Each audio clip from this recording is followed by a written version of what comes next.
नमस्कार, मी निशिगंधा. 1986 साली एक चित्रपट आला होता ज्याचं नाव होतं कर्मा. त्या चित्रपटात एक सीन आहे बरं का, ज्यात दिलीप कुमार तुरुंगात असलेले अनुपम खेर यांच्या खनखन कानाखाली मारतात. तेव्हा अनुपम खेर यांचा एक डायलॉग आहे. ते म्हणतात, इस थप्पड़ के गूंज सुनी तूने, इसकी गूंज की गूंज अब तुम्हें सुनाई देगी.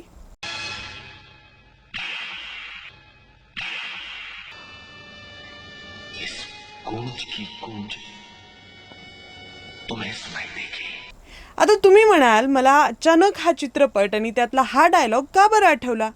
सांगते. नुकतंच जयपूरमध्ये अशीच एक घटना घडली ज्याच्यावरून मला हा चित्रपट आठवला. कॉकरोच जनता पार्टीचे संस्थापक अभिजित दिपके यांच्यावर आंदोलनादरम्यान हल्ला झाला. एका माणसानं त्यांच्या कानाखाली मारली. तो व्हिडिओ खूप व्हायरल झालाय, तुम्हीही पाहिला असेल. आता आपल्याकडे अशी एखादी घटना घडली की त्याआधी अशाच घडलेल्या घटनांची चर्चा तर होणारच, आणि ती सुरू झाली आहे. अभिजित दिपके आधी कोणाकोणाला अशा भर सभेत रॅलीत झापडा मारण्यात आला त्याविषयी बोललं जात आहे. मीही त्याविषयीच बोलणार आहे, पण एका वेगळ्याच अँगलने. तो अँगल काय आहे हे जाणून घेण्यासाठी हा व्हिडिओ शेवटपर्यंत पाहत राहा. अभिजित दिपकेवर हल्ला झाला, त्याला मारहाण झाली अशा बातम्या समोर आल्या. खरं तर एक दोन झापडा मारल्यात त्याला हल्ला म्हणावं की नाही हा वेगळा मुद्दा आहे. पण अभिजित दिपके आधी तो ज्यांच्यासाठी काम करत होता त्या दिल्लीचे माजी मुख्यमंत्री अरविंद केजरीवाल यांच्यासोबतही हेच घडलं होतं. एक नाही, दोन नाही, कितीतरी वेळा वेगवेगळ्या ठिकाणी वेगवेगळ्या माणसांकडून केजरीवाल यांनी कानाखाली झापडा खाल्ल्यात. पहिली घटना घडली ती एप्रिल 2014 मध्ये. एका रिक्षावाल्यानं केजरीवाल यांना कानाखाली मारली होती. त्याच्यानंतर मे 2019 मध्ये एका बिझनेसमननं एका रॅली दरम्यान गाडीच्या टपावर चढून केजरीवाल यांच्या कानाखाली मारली. त्यानं निराशेतून हा निर्णय घेतला असल्याचं सांगितलं गेलं. त्याच्यावर नंतर कारवाई पण झाली असेल. हे सगळे व्हिडिओ आता पुन्हा एकदा व्हायरल येत आहेत, लोकांसमोर येत आहेत. आता स्वतःवर हल्ला झाला त्याच्यानंतर केजरीवाल यांनी भाजपला आरोपीच्या पिंजऱ्यात उभं केलं होतं. आताही तेच घडतंय. दिपके यांच्यावर झालेल्या हल्ल्यानंतर हा बीजेपीनेच केलाय, घडवून आणलाय, तो माणूस बीजेपीचाच आहे असं बोललं जात आहे. ह्या काही मोजक्या घटना आहेत. आजवर अनेक नेत्यांवर असे हल्ले झालेत. त्याच्यानंतर काय होतं? त्यांना सहानुभूती भेटते, त्यांचे कार्यकर्ते पेटून उठतात, चिडतात. या सगळ्या घटनांचा विचार करताना माझी नजर गेली ती नुकतंच पश्चिम बंगालमध्ये घडलेल्या एका घटनेवर. पश्चिम बंगालमध्ये TMCचे नेते आणि ममता बॅनर्जीचे भाचे असलेले अभिषेक बॅनर्जी यांच्यावर मध्यंतरी हल्ला झाला होता. खरं तर बंगालमध्ये BJPचं शासन आलं त्याच्यानंतर अभिषेक बॅनर्जी हे एका गावात गेले होते. तिथे लोकांनी त्यांच्यावर हल्ला केला. कुणी अंडी फेकून मारली, कुणी काय फेकून मारलं. अभिषेक बॅनर्जी कसाबसा आपला जीव वाचवून पळाले असं म्हणलं तरी वावगं ठरणार नाही.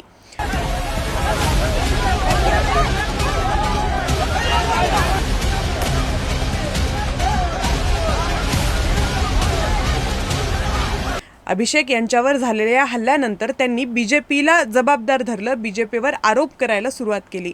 आता संविधान कसं खतरे में है, लोकशाही खतरे में है, देशात हुकुमशाही चालू आहे, विरोधकांचा आवाज कसा दाबला जातोय, अशा प्रकारचे वक्तव्य करायला त्यांनी सुरुवात केली. अर्थात अभिषेक यांना या हल्ल्यानंतर लोकांकडून सहानुभूती मिळवण्यापेक्षा लोकांना आनंदच जास्त झाला होता. पण तो आपला मुद्दाच नाहीये. अनेकांनी अभिषेक बॅनर्जी यांच्यावर झालेल्या हल्ल्याचा निषेध केला होता. मग हा हल्ला नेमकं कोणी केला हे शोधून काढण्यासाठी पोलिसांनी कसून तपास करायला सुरुवात केली आणि लवकरच हल्लेखोरांना पकडलं देखील. यांची चौकशी झाली आणि हे हल्लेखोर कोण निघाले? ते TMCचे कार्यकर्ते. म्हणजे आपल्याच लोकांकडून मार खाऊन घ्यायचा आणि विरोधकांवर आरोप करत सुटायचं असा सगळा प्रकार. आता अभिषेक बॅनर्जी यांच्यासोबत घडलेला हा प्रकार अभिजित दिपके यांच्यासोबत घडलेल्या घटनेसोबत जुळून पाहिला तर म्हणजे संशयाला जागा उरते ना. मारणारा माणूस जर रागच काढायचा आहे तर अजून मारेल ना. आसपासचे कार्यकर्ते असताना त्यांच्यात घुसून फक्त एक दोन झापडा मारून तो शांत बसेल का? आणि एकसारख्याच घटना परत परत घडतात म्हणून संशयाला जागा उरते. एखाद्या चित्रपटात एखादा सीन परत परत पाहावा तशा ह्या घटना डोळ्यासमोर येतात.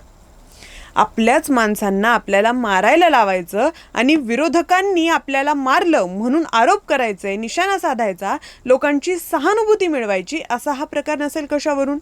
मार खाल्ल्यानंतर अभिजित दिपकेची प्रतिक्रिया काय होती? तो म्हणाला की देशात बेरोजगारी वाढते म्हणून 1000-2000 रुपयांसाठी तरुण अशी कृत्य करायला तयार होतात. आमच्यावर कितीही हल्ले झाले तरी आम्ही शांत बसणार नाही, आमचा आवाज दाबला जाऊ शकत नाही, वगैरे वगैरे. मुझे लगता है कल जो मेरे ऊपर हमला हुआ वो इस देश में बढ़ती बेरोजगारी का सबसे उत्तम उदाहरण है. युवाओं को 1000-2000 रुपए देकर ऐसी चीजें करवाई जा रही है क्योंकि उनके पास कमाई का और कोई साधन नहीं रहा है. या प्रतिक्रियेवरून बघायला गेलं तर हा सगळा नाटकी प्रकार वाटतो मला. कारण कशाही प्रकारची प्रसिद्धी ही प्रसिद्धीच असते. तुम्ही मार देऊन काय किंवा मार खाऊन काय लोकांच्या नजरेत तरी येता.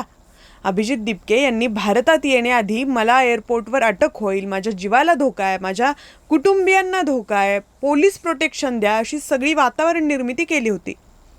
खरंच असं घडलं असतं, त्यांना एअरपोर्टवर अटक झाली असती तर फुकटची प्रसिद्धी मिळालीच असती.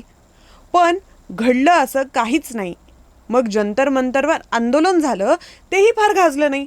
लोकांच्या मनात अभिजित दिपकेविषयी हिरोची इमेज तयारच नाही झाली. मग हे करण्यासाठी काय करावं लागेल? चित्रपटातला हिरो जसा आधी मार खाऊन घेतो, मग त्याला हिरोईनची सहानुभूती मिळते, प्रेम मिळतं, मग तो विलनला मारायला उठतो आणि हिरो बनतो. इथेही सेम घडलं. आपल्या हिरोनी आपल्याच गुरूची स्क्रिप्ट रिपीट केली, लोकांकडून मार खाऊन घेतला. पण अभिजित दिपके, तुम्हाला एक कसं कळलं नाही? केजरीवाल यांनी 2014 कानाखाली खाल्ली होती. आज 2026 हे वर्ष चालू आहे. आजच्या जेन झी लोकांची सहानुभूती मिळवायची असेल तर तुम्हाला मार खाऊन घेणं काही उपयोगाचं नाही.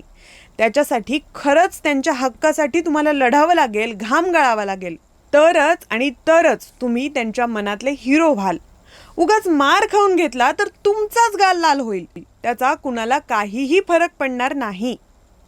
या सगळ्या प्रकाराविषयी आणि माझ्या शंकेविषयी तुम्हाला काय वाटतं मला कमेंटमध्ये नक्की सांगा. ॲनालायझरला लाईक, शेअर आणि सबस्क्राईब करायला विसरू नका.